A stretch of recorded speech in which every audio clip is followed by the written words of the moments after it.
Ladies and gentlemen, boys and girls, children of all ages, my name is Toon, and I just had a thought. Hello, friends. What if we started viewing cartoon characters not as characters, but as actors playing a character?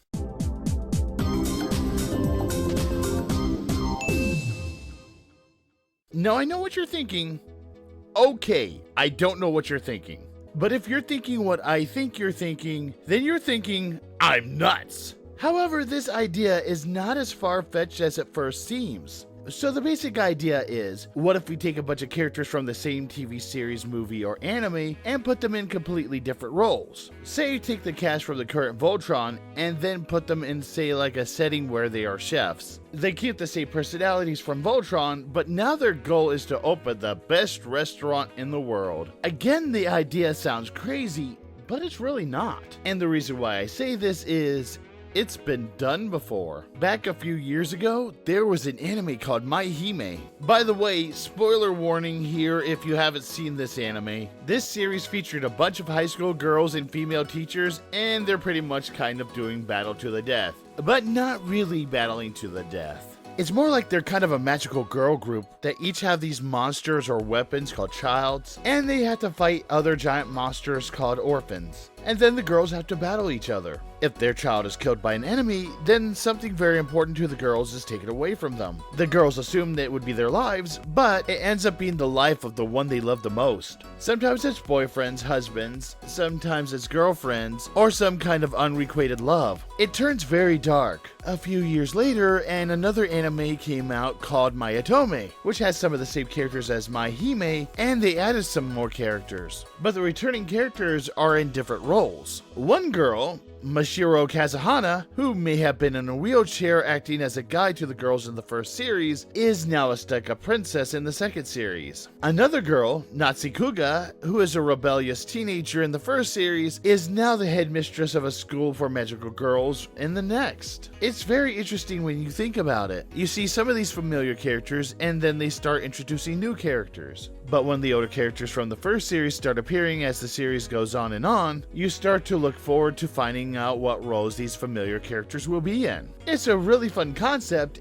and it really would be something if this concept is done in America. Something like Elsa from Frozen being a headmistress of a school for, say, Disney characters with different powers. The sky's the limit, especially if you're not worried about taking risks.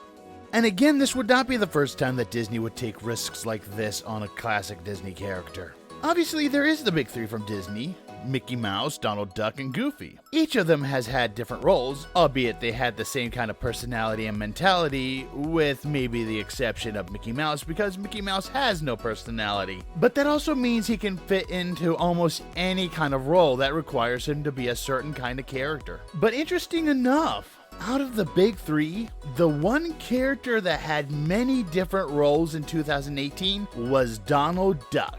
In fact, it was 4 roles. Yeah, 2018 was pretty much the year of Donald Duck, with Kingdom Hearts 3 coming out this month. You have Donald Duck and Mickey Mouse in the Rockin' Roadsters. He's in the 2017 version of DuckTales. He's in the 2013 version of the Mickey Mouse cartoons. And he's in the Three Caballeros series. He kind of plays a different version of himself in each of these series. However, if you expect continuity that would mix in with all of these different series, I wouldn't. The Three Caballeros in their world is completely different than the Three Caballeros in DuckTales. Honestly, I prefer DuckTales better than the Three Caballeros. I hate that exposition eye candy goddess. Also, Daisy Duck is in it. Daisy Duck pretty much ruins everything she's in. Seriously, why can't she not love Donald for who he is? Donald, my man, you're in a toxic relationship, and Daisy's the toxic part. Anyway, this is the kind of idea that I'm going for when it comes to the whole characters or actors kind of thing. The characters can somewhat keep the same personality,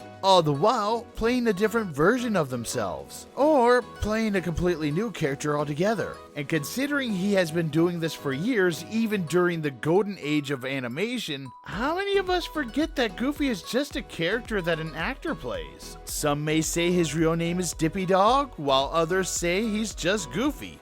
I know what you did there. It is explained a little in some shorts, including the Goofy success story from the Disneyland TV series. Goofy would also portray a character called George Grief, the Everyman. But I think one of the biggest things that Disney has done, where it is a good collaboration of different characters from their movies and TV series, is Mickey's Christmas Carol. I mean, you have the cast from The Wind and the Willows and the giant from Mickey and the Beanstalk. There's Jiminy Cricket, not to mention Goofy as Jacob Marley, Donald Duck as Scrooge's cousin Fred, and of course Scrooge McDuck playing Ebenezer Scrooge. But that's limiting themselves to one Christmas special. What happens if Disney does this for an entire series, or maybe 2 series? That's exactly what they did with Chip 'n Dale's Rescue Rangers and Tailspin. They took well-known characters, added to their personality, and made them completely different by putting them in a new environment and giving them new goals. Who would have thought Chip 'n Dale's would make great detectives? After all, what have they done before? Basically, they caused trouble for either Donald Duck or Pluto. And Tailspin, you take 3 characters from a beloved classic like The Jungle Book, and you put them in an entirely new scenario.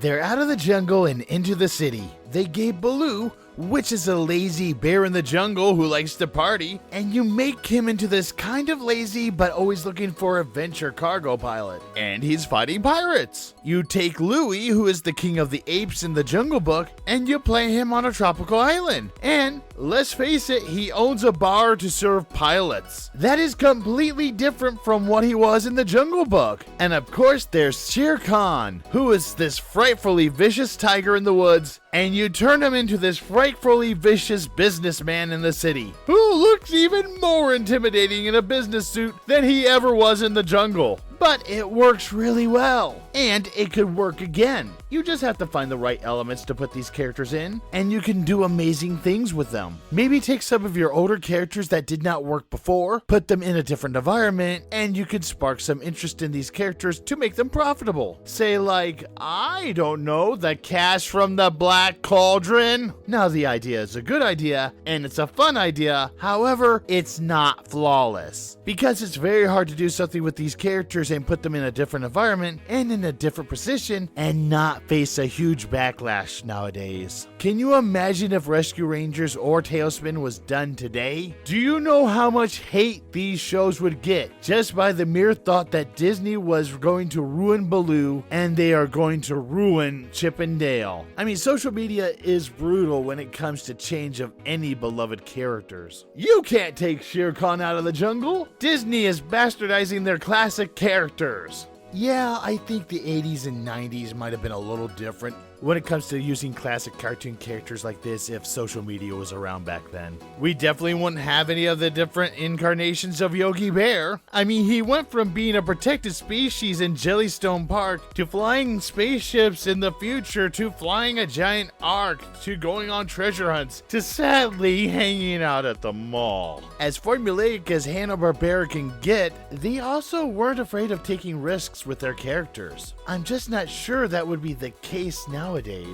That is, if Hanna-Barbera still existed. Oh sure, there's still products with the Hanna-Barbera name on them, but all their cartoons are developed by either Warner Brothers Studios or Cartoon Network Studios. It's a really fun idea where you can get more mileage out of some classic characters and maybe some new ones, which might spark some interest in what those characters were before. It worked with me after all. Yeah, I never watched My-Hime until after I watched My-Otome. You can thank the preview DVDs that used to come with New Type USA for that. I enjoyed My-Otome so much that I wanted to see these characters in a different setting. I mean, they do this with One Piece all the time. Well, at least the manga anyway. And any animation could do this. It's just, do any animation studio want to take that kind of risk? It's going to be hard to convince people, but again, it could be a lot of fun. I'm Toon, and I just had a thought.